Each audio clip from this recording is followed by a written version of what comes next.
বন্ধুরা, আজকে আমরা মাইক্রোসফট এক্সেলে দারুণ এক টেকনিক শিখতে যাচ্ছি। চলুন শুরু করা যাক। দেখুন, আমি একটা মাইক্রোসফট এক্সেল শিট ওপেন করেছি। এখানে কিছু নাম লিখে রাখছি।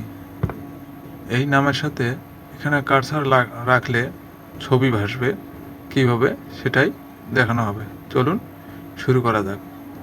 এখন যে নামের মধ্যে আমি ছবি সিলেক্ট করব, সেই নামের উপর ক্লিক করব।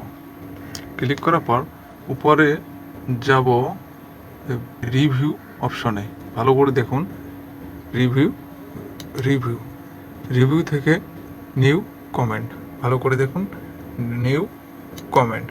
নিউ কমেন্টে আসার পর একটা পপআপ নোটিফিকেশন দিছে। এটা থেকে আমি ব্যাক স্পেস দিয়ে এটাকে মুছে দেব। মুছে দেওয়ার পর এখানে আমি যেভাবে দেখাচ্ছি ঠিক সেভাবেই আপনারা করবেন। দেখেন আমি মাউস রাখছি, কীভাবে কার্সার হয়ে আছে ঠিক সেরকমই করবেন। এরকম থাকা অবস্থায় মাউসের রাইট বাটন ক্লিক করবেন। রাইট বাটন ক্লিক করার পর ফরম্যাট কমেন্ট অপশানে যাবেন। ফরম্যাট অপশন থেকে আসবেন কালার অপশন। এই যে দেখেন, এখানে একটা কালার আছে, আবার নিচে আর একটা কালার আছে। আপনারা যাবেন ফিল কালারে। ফিল কালারে ড্রপ ডাউন বাটনে ক্লিক করবেন। ক্লিক করার পর আসবেন ফিল ইফেক্ট কালারে। এখানে আসার পর দেখুন উপরে আছে পিকচারে ক্লিক করুন। পিকচারে ক্লিক করার পর এখান থেকে সিলেক্ট পিকচার। এখন যেহেতু আমি অফলাইন থেকে দেখাচ্ছি, সেক্ষেত্রে আমার অফলাইন সিলেক্ট করব। এখন আমি কোন ছবিটা দেব, ধরুন আমি এই ছবিটা দেবো। এই ছবিটা সিলেক্ট করব, ইনসার্টে পর ওকে করব। ওকে দেওয়ার পর আবারও ওকে করব।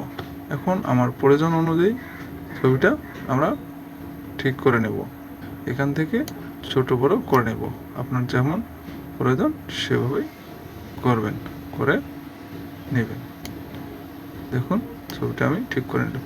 এখন যদি কার্সার এদিক করে, এখন যদি এই যে নামের উপরে মাউস রাখি, দেখেন ছবিটা দেখা যাচ্ছে। আবারও দেখাই, দেখেন নামের উপরে যদি আমি মাউস রাখি, ছবিটা দেখাচ্ছে।